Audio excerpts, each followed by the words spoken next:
Hello sun moon Venus and rising Sagittarius. तो ये reading होगी आपकी 15 नवंबर से लेकर 15 दिसंबर तक के लिए। इस रीडिंग में मैं आपके लिए 15 नवंबर से 15 दिसंबर तक की पास्ट प्रेजेंट फ्यूचर की एनर्जीज देखूंगी।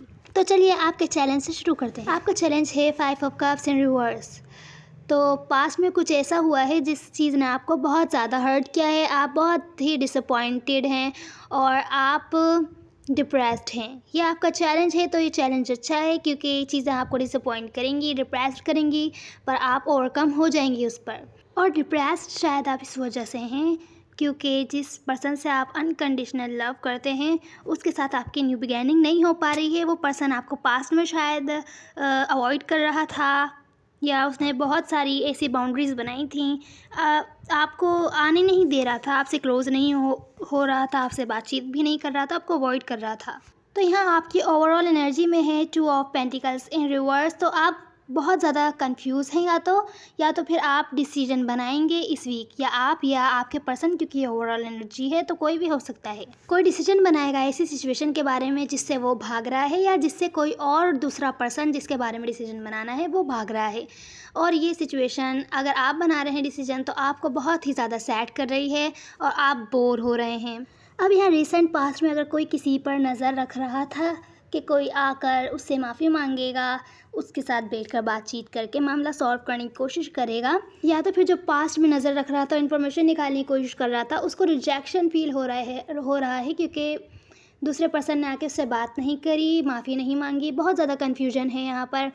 और ये पर्सन रातों को जाग रहा है, परेशान हो रहा है सिचुएशन को सोच कर। तो मुझे ये कोई रोमांटिक रिलेशनशिप लग रही है। जो आपका पर्सन है वो आपको लग रहा है दूर होते जा रहे हैं आपसे। आप इस पर्सन के बारे में डिसीजन लेना चाहते हैं कोई, या तो आपने बहुत ज़्यादा वेट किया इस पर्सन का और आप न्यू स्टार्ट करना चाहते थे, कुछ न्यू शुरुआत करना चाहते थे। अगर पास्ट में कुछ गड़बड़ हुई थी तो पास्ट की सारी बातों को भुला के आप एक स्टेप लेना चाहते थे, पर ये पर्सन आपके पास आके आपसे माफ़ी नहीं मांग रहा है, आपको रिजेक्शन फील हो रहा है।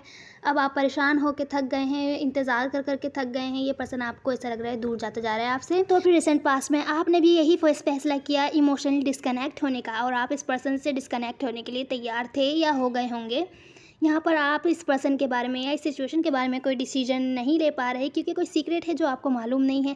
आप न्यू बिगैनिंग करना चाहते हैं पर वो भी पॉसिबल नहीं हो पा रही है। तो ये था रिसेंट पास्ट। अब प्रेजेंट मोमेंट की एनर्जी देखते हैं। तो रिसेंट पास्ट में आप कंफ्यूज थे। अगर आप लोगों ने में से कुछ ने स्टेप लिया, इस पर्सन ने कुछ ऑफर भी किया, इस पर्सन के साथ न्यू बिगैनिंग की, तो भी आप प्रेजेंट मोमेंट में कोई टेस्ट है जो आपको देना है, क्योंकि अब प्रेजेंट मोमेंट में हो रहे हैं बहुत सारे कॉन्फ्लिक्ट्स, लड़ाई झगड़े। क्योंकि यहाँ पर प्रेजेंट मोमेंट में आप में से कोई एक पर्सन है जो अभी भी पुरानी बातों पर, पुरानी सिचुएशन पे, पास्ट की हर्ट्स पर अभी भी होल्ड ऑन किया हुआ है। तुमने ये किया था, तुमने वो कहा था, तुमने ऐसा क्यों किया था।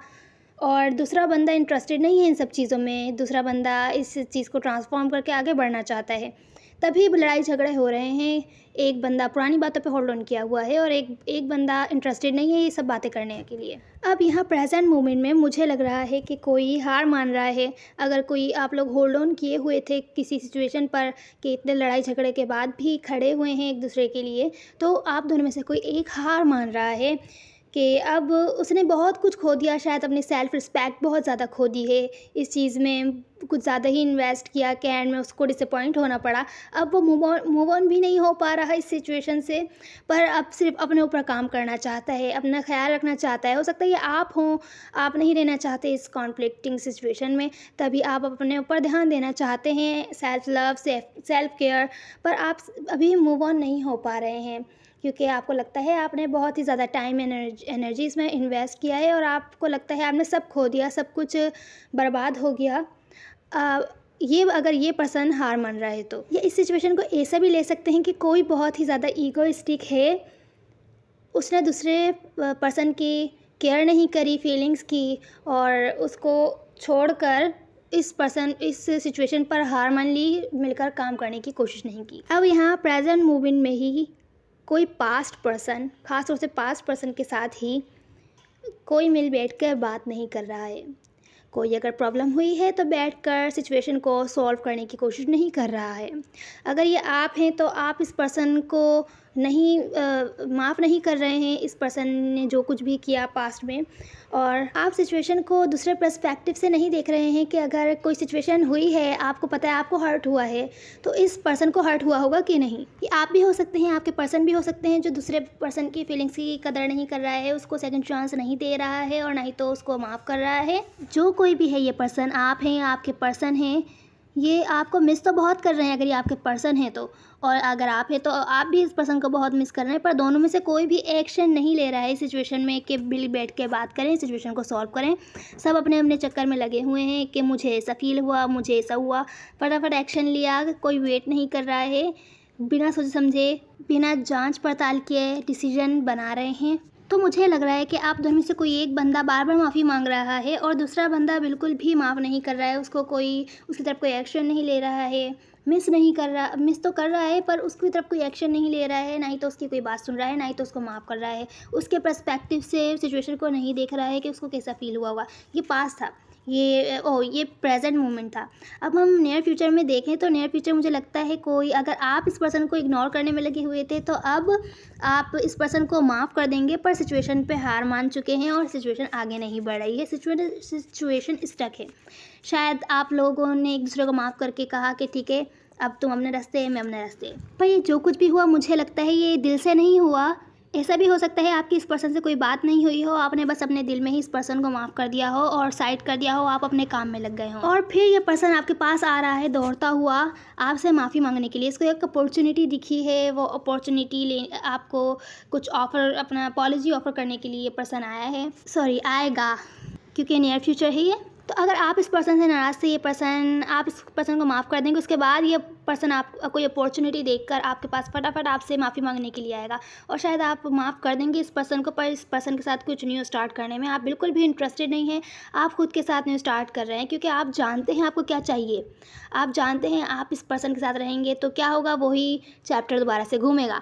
तो आपको चाहिए स्टेबिलिटी, कुछ ऐसा जो लॉन्ग टर्म चले, जिसमें आपको भी फ़ायदा हो, आपको हर्ट नहीं हो चीज़ों के बारे में कि अगर ऑन एंड ऑफ सिचुएशन है आपकी, मुझे लग रहा है ये ऑन एंड ऑफ है, आने जाने वाली, आपको ऐसा कुछ नहीं चाहिए, आपको स्टेबल चाहिए कुछ।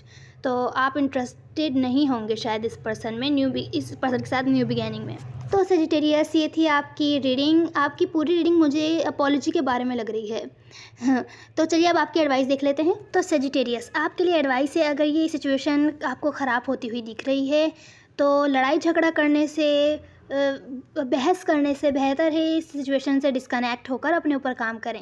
ये टाइम आपके मनी अर्निंग के लिए बहुत अच्छा है, आप जो भी इन्वेस्ट करेंगे उसका आपको फ्रूट ज़रूर मिलेगा। अब बात है इस सिचुएशन की, अगर आपको रिजेक्शन फील हो रहा है तो बेहतर है इस सिचुएशन से डिस्कनेक्ट हो जाइए, किसी भी टाइप की रोमांटिक रिलेशनशिप से डिस्कनेक्ट होकर, मतलब ये भी नहीं कि इस पर्सन से डिस्कनेक्ट होकर किसी न्यू पर्सन के साथ आप न्यू बिगैनिंग करें, ऐसा भी ठीक नहीं रहेगा। तो अगर आपको रिजेक्शन फील हो रहा है या कोई और प्रॉब्लम हो रही है तो बेहतर है इस सिचुएशन से ब्रेक लीजिए, इस सिचुएशन से डिस्कनेक्ट होकर अपने ऊपर सोचिए, आपको अपने आप से पूछिए कि ये सिचुएशन आपके साथ क्यों हो रही है, क्या आपने कोई ऐसा स्टेप लिया है जिससे इस पर्सन को लगा हो कि आप ये डिज़र्व करते हैं जो आपके साथ हो रहा है। और अगर आपने ऐसा कुछ नहीं किया तो फिर सोचिए कि आपको क्या चाहिए, क्योंकि कभी कभी जब हम खुद कंफ्यूज होते हैं कि हमें क्या चाहिए, तब हमें लोग ग्रांटेड लेते हैं या हमारी वैल्यू नहीं करते। तो जिस पर्सन को पता हो कि मुझे क्या चाहिए, मेरी क्या वैल्यू है, मैं क्या डिज़र्व करता हूँ, उसकी वैल्यू दूसरे लोग भी फिर वैसे ही करते हैं, उसकी रिस्पेक्ट भी वैसे ही करते हैं। यहाँ मैं एक एग्जांपल देती हूँ। आपकी रीडिंग में मैंने देखा कि रिसेंट पास्ट में ये पर्सन, आप वेट करते रहे इस पर्सन का, ये पर्सन आया नहीं, आपको फील होने लगा कि ये पर्सन आपसे दूर होता जा रहा है, तो आपने सोचा मैं भी डिस्कनेक्ट हो जाता हूँ, आप इमोशनली डिस्कनेक्ट हो गए, और डिस्कनेक्ट होने के बाद भी आप कन्फ्यूजन में थे। जब ऐसी सिचुएशन आ जाए और ये पर्सन आपके लिए सच में बहुत ज़्यादा इम्पोर्टेंट है, तो बेहतर होता है उस पर्सन से बात की जाए कि आप इस तरीके से ऐसा बिहेव मेरे साथ क्यों कर रहे हो, क्या मैंने कोई गलती करी है। बेहतर होता है बैठ के बात कीजिए और प्रॉब्लम को सॉल्व करने की कोशिश कीजिए। कभी कभी मिसअंडरस्टैंडिंग ही होती हैं जो बड़ी बड़ी बात बन जाती हैं बाद में जाकर। तो ये थी आपकी एडवाइस सजिटेरियस। उम्मीद है आपको कोई ना कोई हेल्प मिली होगी। Now see on the next one. God bless you.